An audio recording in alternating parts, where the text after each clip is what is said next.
कहते हैं जब लाश को चिता पर लिटाया जाता है तो उसमें हंडी में जल दे करके पीछे से घुमाता है, चिता के चारों तरफ घूम करके, और अंत में क्या करते हैं, मटकी को करते हैं। आप लोग ऐसा नहीं करते हैं, मटकी को फोड़ा जाता है। उस मटकी को फोड़ने का क्या मतलब हुआ? उस मटके को फोड़ने का मतलब हुआ कि आज से मटका फूट गया, मतलब आज से इस व्यक्ति के साथ हमारा जितना संबंध था वो आज से उस संबंध को हम ये मटका फोड़ करके आज से इनसे सारे संबंधों को हम तोड़ रहे हैं। आज के बाद ना इससे मेरा कोई नाता है ना मेरा इससे कोई नाता है। वो मटका फोड़ने का यही अर्थ होता है।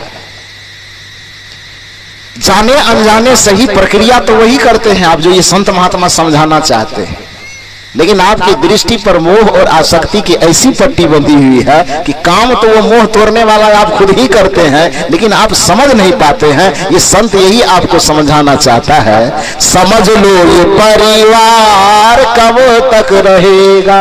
एक दिन आपके लिए भी तो सरसों छीटा ही जाएगा कि जो आपके मरे, सोचिए कि ये संसार आपके लिए क्या करता है, कितना अपना है वो आपका, कि जो मरने के वक्त में छाती पीटता है कि है मेरा बेटा है, मेरा नाती है, मेरा पति है, मेरा पत्नी, चाहे जिस भी मजबूरी में हो, लेकिन 13 दिन के बाद जब टेबल पर आप ही के मरने का भोज खाता है तो बारीक से कहता गरम गरम है कि नरम वाला, थोड़ा लाइए प्लेट।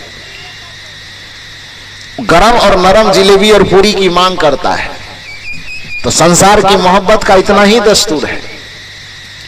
जब आप मरते हैं, मरने के बाद की कुछ प्रक्रिया ऐसी है जो आपके संबंध को पूर्ण रूपेण उस परिवार से विच्छेद करने वाला हो। अब करते हैं आप, भले ही उसको समझते हैं कि नहीं समझते, लेकिन करता तो सब कोई है। क्या करता है? जिस समय आदमी लाश को 4 आदमी उस सचड़ी पर बोझ करके ले जाता है नदी के किनारे जलाने के लिए, तो उसमें 2-3 प्रक्रिया ऐसी करता है आदमी जो यह सिद्ध करता है कि आज से इस आदमी से, इस परिवार का कोई लेना देना नहीं है। उसमें कौन कौन प्रक्रिया करते हैं जाने चाहिए? हाँ, पहला प्रक्रिया क्या करते हैं? पहला प्रक्रिया जब उस लाश को लेकर के जाता है तो कहीं कहीं सरसों छींटने का प्रथा है ना? छिटले जाता है घर से लेकर के आधा घाट तक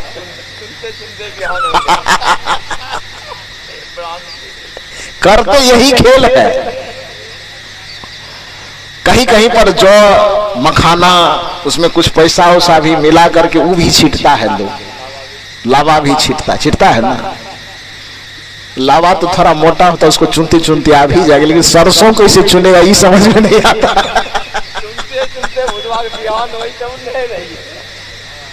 तो ये प्रक्रिया जो आप करते हैं, क्यों करते हैं? इसके पीछे का सोच क्या है? सामाजिक मान्यता क्या है इसके पीछे? इसके पीछे मान्यता यह है कि जो मरने वाला जा रहा है कदाचित लौट करके फिर हिस्सेदारी मांगने आ भी जाए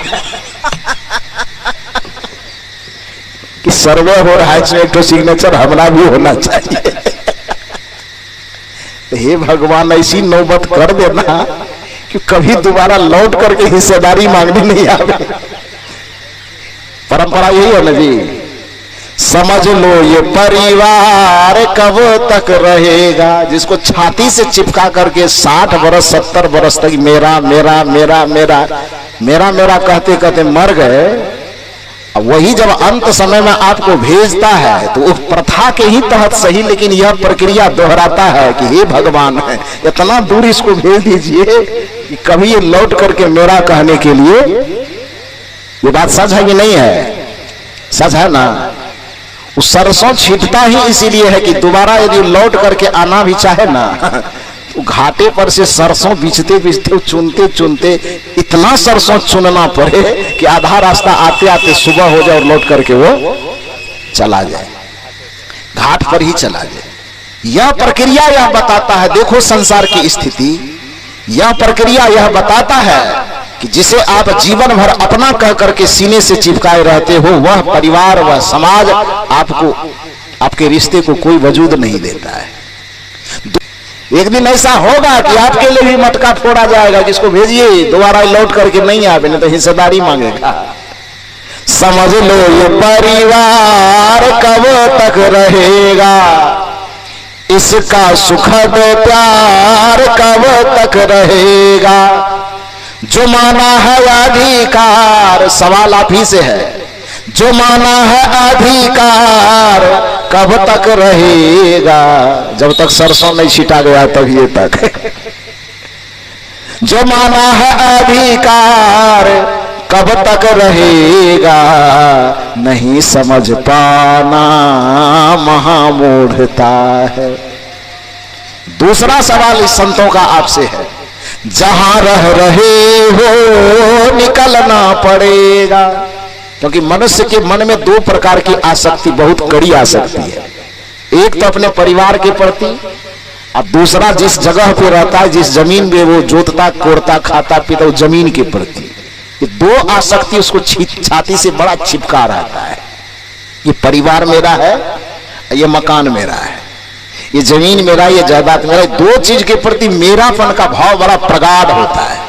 तो इसलिए संत पहला प्रहार करते परिवार के ऊपर में, इसकी स्थिति क्या होने वाली है तुम्हारे साथ। अब दूसरी स्थिति, जिस जमीन को तू अपना मानते उसकी क्या स्थिति होने वाली। क्योंकि जमीन की आसक्ति भी बड़ी क्रूर आसक्ति है।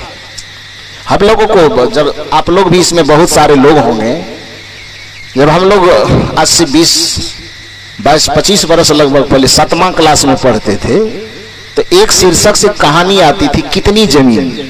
पढ़े हैं 7वां क्लास में, बहुत लोग पढ़े होंगे। उस शीर्षक है कितनी जमीन। 7वां क्लास का ये कहानी, सिलेबस की कहानी है। तो उसमें क्या पढ़ाया जाता था, याद हो आप लोगों को? और ना हो तो थोड़ा सा स्मरण कीजिए। स्मरण करवाऊं? 25 साल पहले लगभग उस 7वां क्लास में पढ़ा गया था, कितनी जमीन। उस कहानी में बताया गया कि एक व्यक्ति लाचार गरीब था, उसके पास अपनी कोई जमीन जायदाद नहीं थी, मजदूरी वगैरह करके कमाता खाता किसी तरह से था। संजोग से अभी आपके हमारे सामने जो आज से 5 वर्ष पहले लॉकडाउन लगा था, तो क्या स्थिति हो गई थी।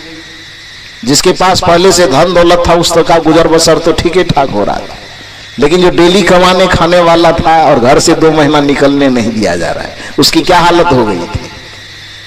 तो शायद वो मजदूर जो था बेचारा, उस समय भी कुछ इस तरह का लॉकडाउन लगा होगा। बेचारे का जीवन बड़ा अफड़ा तफड़ी में मच गई एकदम, न खाने की व्यवस्था, न सोने की व्यवस्था, न पहनने की व्यवस्था, तो बड़ा परेशान हो गया। तो अचानक जब 1-1.5 महीने के बाद लॉकडाउन टूटा होगा, हालांकि ये कहानी में नहीं है, ये अपने से हम जोड़ रहे हैं। तो जब वह स्थिति आई होगी तो एक दिन क्या हुआ, वो राजा के पास गया और राजा से निवेदन किया कि चूंकि हम मजदूर हैं और यह अभी जो ये महामारी आई तो ये स्थिति ऐसी पैदा कर दी कि लगा कि मजदूर का कोई अस्तित्व नहीं है, तो हम थोड़ा किसान होना चाहते, आत्मनिर्भर होना चाहते। आप राजा हैं, आप हमें जमीन का कुछ टुकड़ा दे दीजिए, उस जमीन पे अपना खेत जोत करके कोर करके उपजा करके हम भी अपने जीवन को थोड़ा सामर्थ्यवान और सबल बनाना चाहते। तो राजा ने कहा कितना जमीन दे दें, शीर्षक है कितनी जमीन। तो राजा पूछता कितनी जमीन दे दे। आदमी बड़ा चालाक था, गरीब खाली धने से गरीब नहीं था, बुद्धियों से गरीब था वो। क्योंकि एक चीज तो पूरी दुनिया घूम करके हम समझ चुके हैं, हम अपनी बात बताते कि सचमुच में कोई भी आदमी इस संसार में अमीर होता है या गरीब होता है तो धन और दौलत से वो बाद में अमीर और गरीब होता है, पहले वह अपने संस्कार से अमीर गरीब होता है। जिस आदमी को इस दुनिया में धनवान होना हो, जिस आदमी को विद्वान होना हो, जिस आदमी को महान होना हो, तो बाहर में प्रयास बाद में करे, पहले अपने संस्कार से धनवान होना सीखे, तभी वह धनवान हो सकेगा। ये दुनिया घूमने के बाद मेरे भी समझ में आ गई है। दुनिया घूमने के बाद हम भी यह समझ पाए हैं कि जो व्यक्ति संस्कार से पहले महान होगा वही धन से महान हो सकता है।